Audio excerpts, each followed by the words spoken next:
결혼 행진이 모든 이들의 축복과 환호 속에 걷는 꽃길이라면 이혼을 위한 행진은 매 순간 상처를 입는 지리한 전투입니다. 저의 부족한 이 책이 이혼으로 입장을 할까 말까 고민하는 이들에게, 이혼 행진 중인 이들에게, 이혼 이후 홀로서기를 하고 있는 이들에게 조금이나마 위로가 되고 도움이 되면 좋겠습니다. 정현숙 판사의 책 오늘도 이혼 주례를 했습니다로 시작을 했는데요. 만나고 싶었습니다. 오늘은 매일 이혼 주례를 하는 판사입니다. 대구 가정법원 경주지원에 근무하는 정현숙 부장판사님을 스튜디오에 모셨습니다. 어서 오십시오. 안녕하세요. 반갑습니다. 네, 아마 많은 분들께서 TV 프로그램을 통해서 이미 만나셨을 거라 생각을 하거든요. 오늘은 저희가 라디오로 모셨습니다. 제가 간단하게 소개를 했는데 직접 한번 좀 소개를 부탁드릴게요. 네. 안녕하세요. 저는 2005년부터 현재까지 21년 차 판사로 근무하고 있고요. 대구 가정법원 경주지원에서 판사로 일하고 있습니다. 2017년부터 이혼 소송을 담당하고 있어서 현재 9년 정도 이혼 재판을 하고 있습니다. 네. 아무래도 이제 가족, 부부에 대한 이야기를 하려다 보니까 좀 실례가 안 된다면 개인적인 질문을 드리고 싶어요. 결혼을 하셨는지. 네, 했습니다. 네. 가족들 3인 가족, 4인 가족? 5인 가족입니다. 5인 가족이요? 네. 그러면 남편, 아내가 있고 자녀가? 네, 아들 3명. 네. 그러시군요. 네. 아들만 셋. 네, 아들만 셋입니다. 오늘 들을 말씀이 아주 흥미진진할 것 같습니다. 네. 솔직히 제가 이제 TV 화면으로도 뵀지만, 어떤 이제 법복을 입고 있는 모습이 아니라면 그냥 학교 선생님 같은 모습이 언뜻 떠올랐었거든요. 네네. 원래 법학을 전공하시고 법관이 되고 싶으셨었나요? 아니요, 그건 아니고요. 어릴 때부터 책 읽고 글 쓰는 걸 좋아해서요. 네. 작가가 되고 싶습니다. 그래서 국어국문학과에 갔고요. 제가 국어 교사 자격증도 가지고 있습니다. 교생 실습도 했고요. 네. 근데? 그런데 막상 국문학과를 들어갔더니 글 쓰는 것하고는 조금 다른 학문들을 배우게 되면서 흥미도가 조금 떨어졌죠. 그러던 차에 어떻게 좀 재밌는 학문이 없을까 고민하다가 법학을 부전공을 하게 되었고요. 너무 재밌는 거예요, 법학이. 그렇군요. 네네. 못 믿으실 수도 있겠지만 너무 재밌어서 또 열심히 공부를 하게 되더라고요. 재밌으니까요. 그래서 막 열심히 했더니 또 다른 법학과 친구들보다 시험 성적이 잘 나오고 법학과 교수님이 그 법대생들한테 도대체 너희들은 이 국문과 학생보다 못하냐 말씀을 하시기도 하고 저한테는 이제 고시 공부를 한번 해보면 어떻겠냐 이렇게 제안을 주셔서 그런가요? 제가 가능할까요? 라는 마음에 시작을 했는데 그렇게 하다가 이제 판사까지 됐습니다. 그렇군요. 그러니까 왜 판결문을 쓰시잖아요. 그러니까 어떻게 보면 작가로서의 꿈을 좀 이뤘다라고 할 수 있는 건가요? 아니요. 전혀 다른가요? 네, 판결문은 너무 정형화되어 있고 작가로서의 소양을 발휘할 수 있는 그런 글은 아닌 것 같습니다. 그래서 그러면 못다 이룬 꿈을 이렇게 오늘도 이혼 주례를 했습니다라는 책으로 펼쳐내신 건가요? 네, 맞습니다. 판결문에 쓸 수 없었던 저의 마음을 제가 일기를 썼고 그 일기를 책으로 묶어낸 것이 그 책입니다. 그렇군요. 부제가 가정법원 부장판사의 이혼 법정 이야기라고 돼 있고 약 한 230쪽에 글이 두껍지 않은 그러다 보니까 마치 드라마 시나리오를 보는 듯한 그런 마음으로 저도 책을 굉장히 쉽게 읽었습니다. 그래서 오늘 그럼 이 책에 대한 이야기도 좀 해볼 텐데 일단은 이혼 주례라는 단어가 좀 생소해요. 어떤 뜻인가요? 이혼 주례라는 단어는 제가 만들어낸 단어는 아니고요. 그 가정법원 판사들 사이에서 쓰는 은어입니다. 협의 이혼 절차에서 이제 아내와 남편에게 이혼하기로 합의한 것 맞습니까? 이렇게 묻고 의사를 확인한 다음에 이제 서류들을 나누어주고 남편과 아내는 이혼하기로 합의하였음을 확인합니다. 이렇게 선언하는 그 절차를 이제 이혼 주례라고 하는데요. 저 책에서 제가 말한 이혼 주례는 그 협의 이혼 절차에서의 확인 절차를 넘어서서 이혼 소송 중에 엄마 아빠로서 저희가 결혼 주례는 결혼하는 신랑 신부한테 해주는 좋은 말들이잖아요. 그렇죠. 이혼 주례라고 제가 생각했던 것이 이혼하는 엄마 아빠에게 이혼 이후에 어떤 삶을 살면 좋겠다라는 제 생각들을 이제 말씀을 드리면서 내가 꼭 이혼식에서 이혼 주례를 하고 있는 것 같구나 이런 네. 생각들이 들었어요. 그래서 저의 이혼 주례는 협의 이혼을 넘어서서 이혼 소송 중에 엄마 아빠에게 판사로서 이혼 판사로서 해주고 싶은 말들이 네. 이혼 주례입니다. 그럼 실제로 매일매일 하시는 그 업무가 이런 이혼 주례라고 보면 되는 건가요? 그렇죠. 협의 이혼에서 하는 이혼 주례가 있고 재판상 이혼에서 제가 하는 이혼 주례가 있고 늘 네. 이혼 주례를 하고 있다고 볼 수 있죠. 네. 흔히 우리가 뭐 이혼율이 늘고 있다라고 얘기를 하는데 그러면 하시는 업무량으로 봤을 때 체감을 하시나요? 어떻습니까? 네, 일은 네. 늘 늘고 있는 것 같습니다. 이혼 소송뿐만 아니라 요즘은 이제 혼인 신고하지 않고 사는 사실혼 부부도 많아서요. 예, 예. 사실혼도 헤어질 때는 위자료와 재산 분할을 해야 하거든요. 그래서 사실혼 해제로 인한 위자료와 재산 분할 소송도 급격히 많이 늘고 있습니다. 그러면 법원에 오나요? 그럼요. 네. 저는 이제 어떤 그 혼인신고 이후에 이 혼인신고를 취소하는 과정에서만 이혼이 있는 줄 알았더니 그게 아니라 사실혼도 네. 법원에 와서 그걸 판단을 구하는군요. 네, 잘 협의가 되시면은 아무 문제가 없는데 네. 협의가 안 되면 이제 이혼한다는 그 판단만 없지 나머지 위자료나 유책성에 대한 판단, 재산 분할을 어떻게 할 것인지에 대한 판단이 협의가 안 되면 그것도 다 소송으로 진행을 하시죠. 그렇군요. 네. 자, 그 앞서 이제 말씀하신 표현 중에 여러 가지 뭐 합의 이혼 또 그 뭐 조정 이혼 이런 단어들이 있었는데 네. 나오신 김에 좀 이 어떤 이혼의 종류라고 해야 되나요? 절차라고 해야 될까요? 네, 네. 설명을 좀 해주실 수 있을까요? 먼저 협의 이혼은 남편과 아내가 이혼에 대해서 다 합의가 잘 될 경우에 네. 자녀들은 누가 키우고 면접 교섭은 어떻게 하고 이렇게 잘 협의가 되면은 간략하게 3개월에 자녀가 있는 경우에는 3개월의 숙려 기간을 거친 이후에 네. 아까 말씀드렸다시피 판사 앞에서 의사 확인을 받는 그런 간략한 절차입니다. 네. 그런데 이제 협의가 안 되는 경우가 있으시죠. 예. 자녀의 양육권과 관련된 문제라든지 재산 분할과 관련된 문제들, 그다음에 유책성에 관해서 많이 다투실 때는 이제 협의 이혼으로는 도저히 되지 않을 경우에 이제 재판상 이혼을 하시고요. 그 중간에 이제 조정 이혼이라는 것이 있는데 이것은 거의 많은 내용이 조정으로 될 것 같은데 재산 분할에서 약간의 의견의 불일치가 있을 때 법원에서 이 부분만 조금 정리를 해주세요라고 해서 이혼 조정 신청을 하시는 경우가 있죠. 네, 그렇게 세 가지 절차가 있습니다. 네. 곧 이제 추석이 다가오고 있는데요. 좀 긴장되실 것 같아요. 실제로 어떻습니까? 예, 실제로 네. 추석 설 명절이 지나고 나면 접수율이 많이 올라갑니다. 이혼 소송 예. 접수율이요. 협의 이혼도 건수가 많아지고요. 그런데 그것이 이제 꼭 어떤 명절 그 자체가 이혼의 네. 원인이 된다기보다는 그 전에 이제 갈등이 쌓여져 오다가 그런 명절을 지나면서 도저히 이제는 못 참겠다 하고는 바로 이제 소장을 접수하시는 것 같아요. 그래서 통계적으로는 명절 이후에 확실히 네. 접수율이 올라갑니다. 그렇군요. 네. 또 그 시대에 따라 좀 이혼의 양상도 달라지는지도 궁금해요.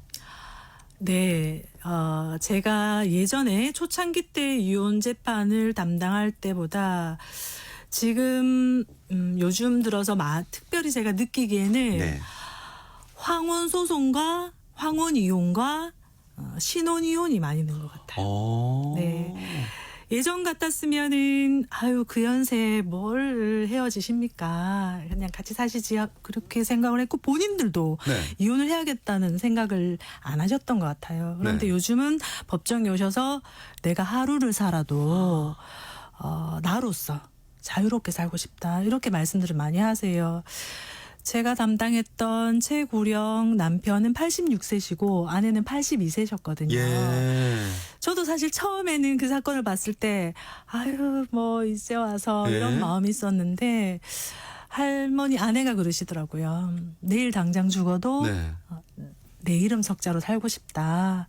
그런 말씀을 하시니까 이것이 저 아내를 행복하게 해드릴 수 있는 길이라면은 그렇게 좀 도와드려야 되겠다라는 생각을 하게 되더라고요. 지금 말씀 들어보니까 그 어떤가요? 어떤 그 법적인 테두리와 사회 관념과 규정으로서의 가족이라는 테두리를 지켜주는 것과 네. 방금 말씀하신 인간으로서 한 명의 행복 추구권을 보장해주는 것과 네. 이게 상충될 경우에는 어떻게 판단을 해야 될까요?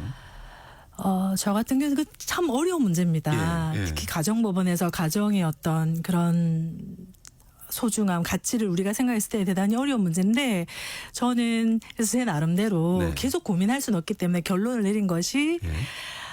신혼의 경우, 네. 황혼의 경우, 그러니까 자녀가 다 자랐을 경우나 자녀가 없는 경우는 그분들의 의사를 존중해 주는 것이 맞겠다라고 결론을 내렸고요. 다만 이제 어린 자녀가 있는 경우에는 그분들 어른들의 의사만으로 이 가정을 판단하기에는 그 어린 자녀들의 인생에 너무 큰 영향을 미치기 때문에 판사와 엄마 아빠가 함께 좀 더 고민을 하고 잘 헤어질 수 있게 유지는 안 됩니다. 이혼 소송이 오는 경우에 네. 회복해서 유지가 되는 사건은 없었습니다. 예? 아니 그래도 네. 그 뭐 저런 거 있지 않나요? 그 이렇게 뭐 4주 후에 뵙겠습니다. 그런 네. 거. 그런 부분들은 회복의 기미가 보여서 4주 후에 뵙겠습니다라고 말씀드리는 게 아니고요. 예. 재산 분할에서 뭔가 조금 의견이 일치가 안 되고 더 조율이 필요한 그런 경우가 대부분입니다. 그래서 예. 조금 더 재산 분할에 대해서 생각해 보십시오라고 생각하면서 4주 후에 뵙겠습니다라고 말씀을 드리고요. 네. 회복이 되는 경우는 없습니다. 예, 이 친구. 그렇군요. 네. 네. 그래도 있지 않을까요? 어떤 이혼 과정에서 좀 서로 네. 후회를 한다거나. 서로 후회해서 돌이키셨던 경우는 제가 5천 건 이상의 사건들을 봤을 때 5천 건이요? 네, 네. 봤을 때 한 건도 없었습니다. 알겠습니다. 네. 더 묻지 않겠습니다. 네. 책을 보다 보면요, 이혼 주례자로서의 어떤 고민과 갈등, 또 나아가서 책임감까지 좀 느껴집니다. 그런데 방금 이제 5천 건이라고 말씀하셨는데, 네. 한 건 한 건을 어떻게 보면 그 직장인으로서 해내야 되는 거잖아요. 네. 어떤 이 결론을 지어야 되고 마무리를 해야 되는 업무가 되는 거 아니겠습니까? 네네. 그럼 얼마나 고민을 하시고 시간이 얼마나 걸리는지도 궁금해요. 제가 이 가정법원에 와서 참 좋았던 것이 예. 민사 형사 재판을 할 때는 빨리 정답을 내려줘야 된다는 그런 부담감이 있었거든요. 그리고 너무 어려운 사건인데 너무 중요한 사건인데 빨리빨리 사건을 해결해야 된다는 그 부담감이 너무 컸었는데 가정법원에서는 네. 어떤 삶의 인생의 긴 부분이잖아요. 그것을 정리해주는 부분을 빨리 할 수만은 없었고 함께 고민하면서 잘 해결해 드려야 되겠다라는 생각이 있었기 때문에 그 고민의 기간이 함께 고민하는 시간들이 깁니다. 그런데 판결은 금방 작성해요. 저희가. 예. 이혼 판결 작성하는 것은 그렇게 어렵지 않습니다. 누가 유책하고 재산 분할에 관련된 목록만 제대로 나온다면요. 예. 판결은 사실은 반나절만 해도 작성할 수 있습니다. 네. 근데 저는 이혼 판결보다는 이혼 조정을 선호하는 편인데요. 그 과정은 판결 쓰는 것보다 수배의 노력이 듭니다. 이 말씀들을 들어야 되고 서로 잘 협력 관계로 좀 바꾸려고 노력을 하다 보니까 그래서 어떨 때는 너무 힘들 때는 그냥 판결을 쓸 걸 그랬다 이렇게 예, 그냥 그렇게 되면 일 처리거든요. 사건 처리. 그러니까요. 예. 예, 그런데 그래도 또 조정으로 잘 마무리되면 보람을 느끼고 하니까요. 그렇게 하려고 노력합니다. 아마 그런 의미에서 이런 대목이 나온 것 같아요. AI 판사라면 고민 없이 법리대로 판결을 내리겠지만 나는 AI가 아니지 않는가. 그러니까 판사 정연숙의 내면에 인간 정연숙이 발현이 되는 것 같은 이제 그런 순간인데 실제로는 감정 요동치는 순간들이 있으신가요? 그럼요. 특히 이혼 사건 같은 경우는 자녀들의 문제가 엮여져 나오기 때문에 늘 마음이 아픕니다. 늘 마음이 아프고 늘 혼자서 울 때도 있어요. 법정에서요? 법정에서는 그렇게 많이 울진 않는데 기록을 보면서 사무실에서 네. 제출된 증거들을 보면서 아이들 증거가 나오면 어. 영상을 보면서 울죠. 아이들이 너무 불쌍해서. 네. 근데 법정에서 울기도 하셨다고요? 네. 네. 네. 이혼 법정에서 뭐 판사님뿐만 아니라 옆에 계신 그 뭐라 그러죠? 그 네, 참여관 네. 계장님. 네. 계장님도 뭐 울고 너도 네, 울고 네. 나도 울고 그런 사례도 있으셨다고요? 네. 그 사례는 정말 너무 슬픈 사례였는데요. 예. 한 부부가 결혼을 해서 자녀를 낳았는데 그 아이가 중증 장애아였습니다. 네. 그렇지만 부부가 사랑으로 아이를 잘 키웠고 둘째, 셋째 자녀도 태어났죠. 그런데 엄마가 40대 초반에 뇌출혈로 쓰러지게 되었어요. 그래서 요양병원에 엄마는 입원을 하게 되었고, 그러니까 이 아이는 그 중증 장애 큰 아이를 돌볼 사람이 없게 되면서 이 아이도 시설에 들어가게 되었어요. 근데 이 중증 환자가 2명이나 있다 보니까 의료비가 너무 많이 늘었고 예. 7년이란 기간 동안 그 병 간호를 해야 했거든요, 아빠가. 그러니까 이 의료비를 부담하기 위해서 아파트를 팔고 월세로 전전하면서 의료비를 대었지만 너무 부담이 많아져서, 그리고 이렇게 열심히 아빠는 일을 하는 동안 이 어린 둘째, 셋째 아이들은 방치가 되면서 이 아이들도 정서적으로 어려움을 겪게 되었습니다. 그래서 이 아빠가 TV 모금 프로그램에 나가서 이제 모금 이야기를 하게 되었는데 거기서 영상이 하나 나옵니다. 예. 아빠가 이 둘째 셋째를 찍어서 엄마가 있는 병원에 가서 그 영상을 틀어줘요.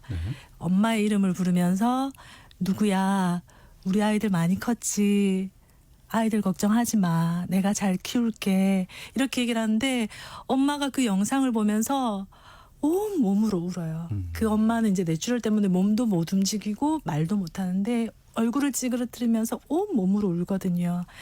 그때 남편이 또 아내 이름을 부르면서 누구야, 내가 끝까지 네 옆에서 지켜줄 테니까 힘내, 이렇게 말을 합니다. 그래서 이제 모금으로 의료비를 지급했지만 그건 임시적이죠. 그렇죠. 계속 늘어나니까 이 예. 아빠가 이혼 소송을 제기했습니다. 네. 이혼 소송을 해서 엄마가 이제 독거자가 되면 국가적인 의료 보호 보호를 받을 수 있게 되어서 이대로 가다가는 이 둘째 셋째도 잘 키울 수 없겠다, 우리 가족이 몰락이 되겠다는 생각에 아빠는 어쩔 수 없이 소장을 제기했고, 법정에서 아빠가 눈물을 뚝뚝 흘리시더라고요. 내가 끝까지 내 아내를 지켜주겠다고 아내에게 약속을 했는데 내가 이렇게 이혼 소송을 제기하게 되었습니다 하면서 닭똥 같은 눈물을 흘리세요. 그 이혼 소장을 받은 아내는 후견인이 이런 내용으로 이혼 소송이 제기되었다, 이혼에 동의하냐 라는 물음에 동의하면 눈을 깜빡여라, 말도 못했거든요. 그러니까 그 엄마가 눈을 깜빡이면서 이혼에 동의한다 이렇게 얘기를 했어요. 그 사건은 제가 판결을 쓸 수밖에 없었죠. 엄마는 나올 수 없어서 조정을 할 수 없는 사건이어서요. 예. 그래서 판결을 쓰고 엄마는 회복의 가능성이 없기 때문에 이 가정은 파탄되어서 이혼하고 자녀들은 아빠가 진권양육자로 지정, 이렇게 판결을 하고 그날 밤에 이제 집에 와서 제가 마음이 너무 슬프고 아파서 이제 일기를 썼습니다. 네. 일기를 쓰면서 그 이혼에 동의했던 엄마의 마음은 어땠을까. 그녀가 할 수 있는 유일하고도 마지막인 도움을 하면서 여보 정말 미안해, 우리 아이들 잘 키워줘, 이런 마음으로 동의를 하지 않았을까라는 생각이 들었고 예. 이 사건은 제가 눈물 버튼이라서 늘 말할 때마다 이렇게 슬픈데요. 이 아빠도 아마 그 닭똥 같은 눈물 흘리면서 그 법정에서 저도 울고 우리 계장님도 우셨죠. 그러면서 제가 이제 그 일기장에 이렇게 썼습니다. 이제 아내 죄책감이 많았을 것 같아요. 네. 아내 손을 놓은 남편, 그 죄책감은 우리 눈물 어린 우리 법정에 두고 가십시오 라는 일기를 쓰고 그날 밤에 많이 울었죠, 제가. 예. 네. 알겠습니다. 자, 오늘 여러분 오늘도 이혼 주례를 했습니다라는 책을 펴낸 대구가정법원의 정현숙 판사님과 말씀을 나누고 있는데요. 앞서 이제 5천 건의 이혼 주례를 하셨다고 하셨어요. 그러면 잘 헤어지는 부부도 있나요? 잘 헤어진다는 건 어떤 의미인가요? 잘 헤어진다는 것은요. 예.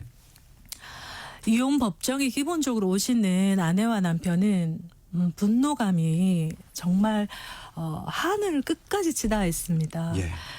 그래서 어떻게 하든지 저 상대방을 내가 깔아 뭉개버리겠다. 물리쳐야 하는 적으로 분노감 때문에요. 그래서 그 자녀를 망각하는 경우가 많으세요. 예. 대부분. 그래서 그 자녀들 앞에서 싸우기도 하고요. 그래서 그 부분들을 일깨워 드리는 거죠. 두 분 사이는 자녀가 있고 헤어지지만 두 분의 선택에 따라서 헤어지지만 두 분은 여전히 자녀들의 엄마 아빠로서의 역할이 있기 때문에 잘 협력하셔야 된다라고 말씀을 드리고 그 협력 관계로 만들어 드리는 것.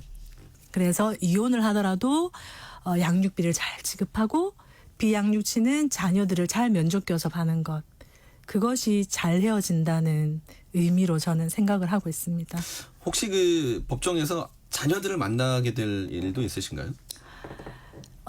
없습니다. 그게 제일 제가 안타까운 부분인데요. 예. 사실 엄마 아빠의 이혼에서 제일 큰 상처를 받고 제일 큰 아픈 사람은 네. 자녀들이거든요. 네. 그런데 그 이혼 소송에서 자녀들이 나와서 발언을 할 수 있는 기회가 전혀 없어요. 기록 속에서만 있습니다. 증거로만 나오고 그래서 그 부분이 아이들의 말을 전혀 들을 수 없는 게 너무 안타깝고 그렇지만 저희가 어떤 절차가 있냐면 예. 그 가사조사관이 자녀들을 불러서 자녀들의 의견을 듣는 그런 제도가 있습니다. 네. 그것은 엄마 아빠가 서로 자녀를 키우겠다고 할 때 내지는 서로 키우지 못하겠다고 할 때 누가 키우는 게 좋을지에 대해서 자녀들의 의견을 듣는 그런 절차예요. 그런 절차에서 겨우 아이들은 나와서 예. 가사조사관에게 자기의 속마음을 이야기할 수 있습니다. 판사인 저는 아이들을 볼 수 있는 기회가 없죠. 그러니까 자녀들을 데리고 그 법정에 나오는 경우는 잘 없군요.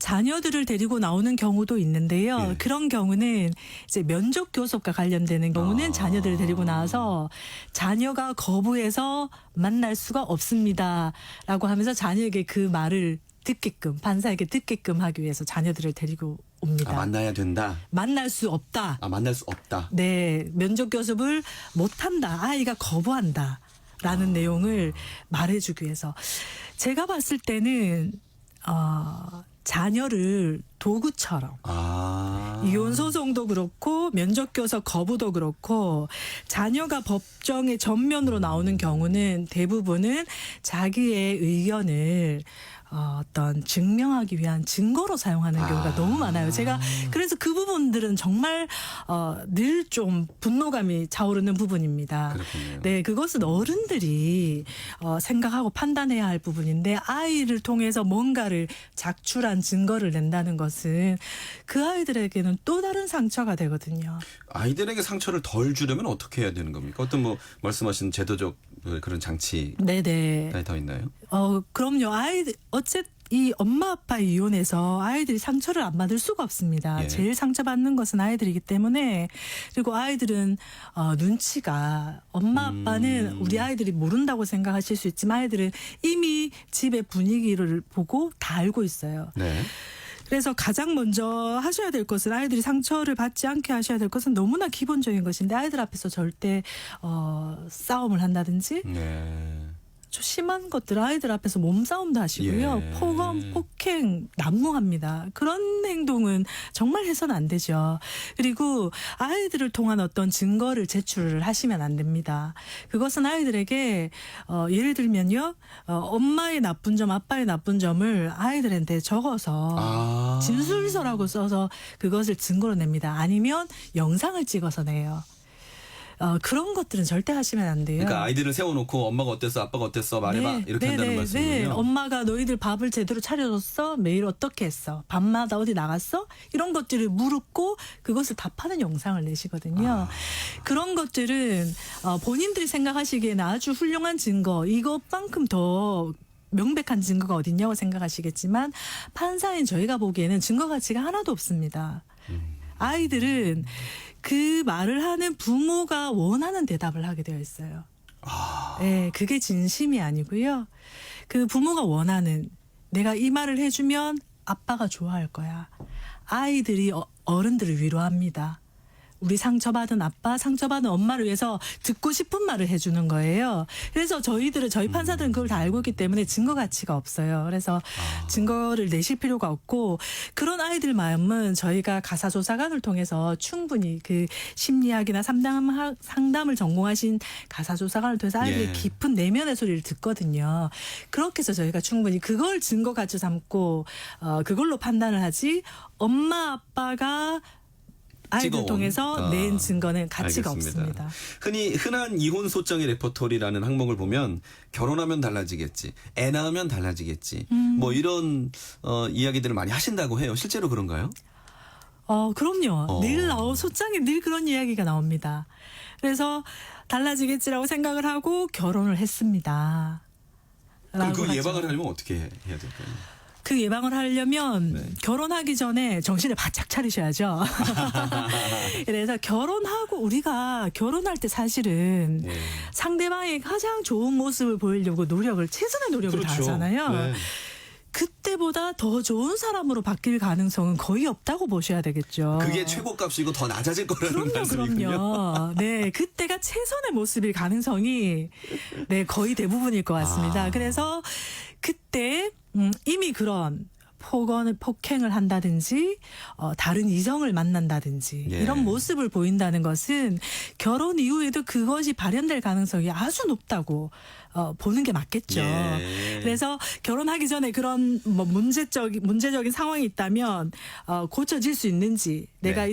이런 사람을 감당할 수 있는지를 객관적으로 잘 생각을 하시고 뭐 청첩장을 만들었다, 상견례를 했다, 결혼식장을 이것은 아무 문제가 안 됩니다. 나중에 그 이혼 소송에 비하면 그것은 아무것도 아니세요. 네. 그래서 그때 단계에서 이 사람은 아니겠다 하면은 정리를 하셔야죠. 과감하게. 네, 과감하게 정리하시고 그때 이제 눈을 부릅뜨고 잘 살펴서 저 사람이 저 점은 약간 미흡하지만 내가 그래도 믿고 살아갈 만한 사람이다 확신이 드신다면 결혼하시고 네. 그 다음부터는 이제 한쪽 눈을 감으셔야죠. 네. 부릅뜨고 찾고 결혼 이후는 한쪽 눈을 감고. 결혼 전에는 두 눈을 번쩍 부릅뜨고 네. 결혼 후에는 한쪽 눈을 감아라. 네네, 이 그럼요. 말씀이군요. 네, 결혼하고 나면 그의 장점도 단점으로 보이니까요. 좋았던 점도 단점으로 보이기 때문에. 맞아요. 네, 조금. 가족간에 화목해 그랬더니 주말마다 저기 시댁에 가야 되고. 네.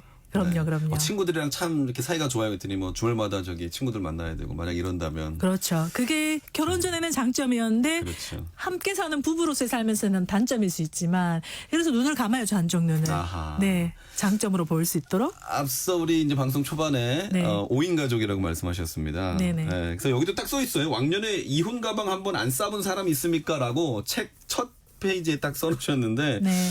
이게 무슨 의미인가요? 말 그대로 이런 가방 안 써보셨어요? 저도 네. 신혼 초에 그리고 아이들 둘이 첫째 둘째가 18개월 터울이라서 네. 너무 힘들었어요. 그 아이 출근해서 퇴근하면 또 아이 각자 하나씩 돌보아야 되고 예. 일도 힘들고 네. 늘 치이는 그런 힘든 일들을 하고 돌아와서는 남편도 어린 아기, 저도 어린 아기 이렇게 네. 막 돌보다 보니까 쉴 시간이 없죠. 재충전할 수가 없고 그러면서 이제 남편과 서로 본인이 힘드니까 말이 세게 나가고 그의 형편을 살필 여유가 없는 거예요. 네, 네. 그렇게 서로 말을 독하게 하면서 제가 생각했죠. 내가 남자를 잘못 봤구나. 그러면서 남편도 아마 그렇게 생각하지 않았을까요? 그러면서 당신과 도저히 못 살겠다. 네. 라고 하면서 이제 이혼 가방을 쌌죠. 아이들은 네. 내가 키우겠다. 라고 하면서. 네. 그런데 어떻게 지금까지 그래도 네, 그런데 참 제가 그때 갑자기 이제 네. 밀양 법원으로 발령을 받게 되었습니다. 예. 그래서 남편과 떨어져서 지내게 되었어요. 네. 떨어져서 지내면서 아이들을 제가 데리고 와서 키우고 친정 엄마가 또 좀 도움을 주셨어요. 예. 그러면서 제가 이제 삶의 여유가 생긴 거죠. 그러면 아마 비슷한 경우를 겪고 계신 분들이 많을 것 같거든요. 네, 네. 네, 뭐 진짜 화상도 이런 화상이 없다, 밉상도 이런 밉상이 없다, 배우자를 네, 네. 보면서 네, 네. 그렇게 생각하는 분들이 많으실 텐데 이혼 전문 판사로서 네. 또 21년 차 아내 입장에서 조언을 좀 해주신다면요. 일단은 사실 저도 남편이 미울 때는 숨 쉬는 소리도 듣기 싫거든요. 밥 먹는 것도 보기 싫다. 밥 먹는 것도 보기 싫죠. 네. 그 단계에서는 사실은 갈등이 계속 쌓이고 있는 단계이기 때문에 조금 적극적인 어떤 노력들이 필요합니다. 저는 정말 운이 좋게 남편과 떨어져서 지내면서 조금 그 갈등이 해소가 되는 그런 아주 운이 좋았던 케이스인데, 그렇게 될 수가 없다면 전부 다 떨어져서 살 수는 없잖아요, 모든 가정이. 그렇다면 조금 적극적으로 부부 상담을 조금 저는 권해드리고 싶습니다. 그래서 상담을 받으시고요. 그 상담을 통해서 조금 노력을 하셔야 됩니다. 상담조차 거부하면 어떻게 됩니까? 그러면은 상담조차 거부하면 조금 곤란한데요. 그 설득을 하셔야 됩니다. 그 부부 관계가 그냥 좋아질 수는 없습니다. 예. 노력을 하셔야 됩니다. 그 우리가 자녀를 공부를 시키고 학원을 많이 보내죠. 예. 그 상담비가 사실은 비싸서 그 부분이 부담스럽다 이렇게 생각하실 수도 있어요. 그런데 자녀를 학원을 보내고 공부를 시키는 이유를 우리가 가만히 생각해 보면 좋은 대학, 좋은 직장이 최종 목표가 아니죠. 아이가 행복하게 그것들을 통해서 행복하게 사는 삶을 보는 것이 부모의 최종 목표가 아니겠습니까? 예. 그런데 부부 사이가 나쁘면서 삶으로 그것을 자녀에게 보여주지 못하면서 자녀가 행복하게 살기를 바란다고 하는 것은 네. 참 어불성설인 것 같아요. 그래서 극단적으로 말하면 아이 학원을 하나 줄이더라도 그것으로라도 부부 상담을 저는 받으셔야 된다고 생각하고, 적극적으로 서로 우리 좀 네. 부부 상담하면서 회복하자 이렇게 해서 노력을 하셔야 되고요. 그 단계가 지나셨다면 네. 조금 이제 가끔씩 이제 밉상일 때가 있을 때는 네. 저는 요즘 이제 그런 아주 고갈등의 상태는 지났기 때문에 저는 요즘 이제 너무 남편이 한 번씩 또 밉상 예, 어떤 행동을 하면 저는 요즘 그런 생각합니다.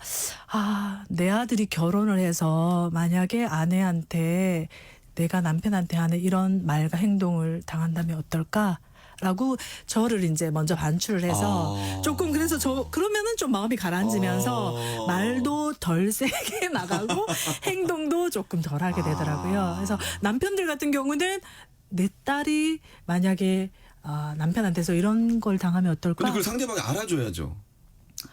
제가 이렇게 한다는 네. 것을요. 네. 제가 지금 말하는 부분들은 어느 정도 갈등 단계가 이제 조금 지나고 나서 이거 그리고 이렇게 하다 보면 남편도 아내가 노력을 한다는 것을 느끼나요? 네. 알겠습니다. 그 정도는 돼야지 같이 살 수 있죠. 그것이 안 되는 부부라면은 이미 이제 파탄 나셔서 저희 법정에 오셔야죠. 알겠습니다. 예. 이제 마칠 시간이 돼서요. 결혼을 앞두거나 또는 이혼을 앞둔 이 커플에게 하고 싶은 말씀이 있다면요. 결혼을 앞두신 분들은 제가 모두 앞에서도 조금 말씀드렸지만 우리가 결혼하기 전에 이 사람이 나와 평생을 함께 할 수 있는 사람인지를 진지하고 아주 숙고해서 결정을 하시고요. 그 사람이 맞다고 생각한다면 결혼 관계는 갈등이 없을 수가 없습니다. 그 갈등이 이제 점으로 찍히는데 그게 막 점이 찍히다 보면 굵은 선이 되거든요. 그래서 마침내는 이 돌이킬 수 없는 굵은 선이 되어서 저희 법정에 오세요. 갈등이 선이 되기 전에 좀 부부 상담도 하시고 그렇게 노력을 하셔서 좋은 부부 관계를 유지하시면 좋겠고, 이혼을 준비 중이거나 이혼 가정이신 분들은 지금 너무 힘든 시기를 지나고 계시는데 이혼은 끝이 나게 되어 있고 이혼을 잘 마무리하셔서 엄마 아빠로서 협력관계로서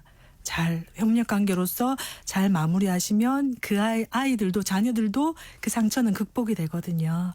그래서 좋은 부모로서 협력관계를 가지실 수 있도록 노력하셨으면 좋겠다. 이혼 소송은 끝이 나게 되어 있으니 조금만 버텨주시라, 이런 말씀을 드리고 싶습니다. 삶은 이어진다. 네. 알겠습니다. 혹시 다음 책도 준비 중이신가요? 예, 생각은 있는데요. 일이 바빠서 언제 나올지는 모르겠습니다. 알겠습니다. 자, 만나고 싶었습니다. 오늘은 대구가정법원 경주지원의 정현숙 부장판사와 말씀 나눴습니다. 오늘 나와주셔서 감사합니다. 네, 감사합니다.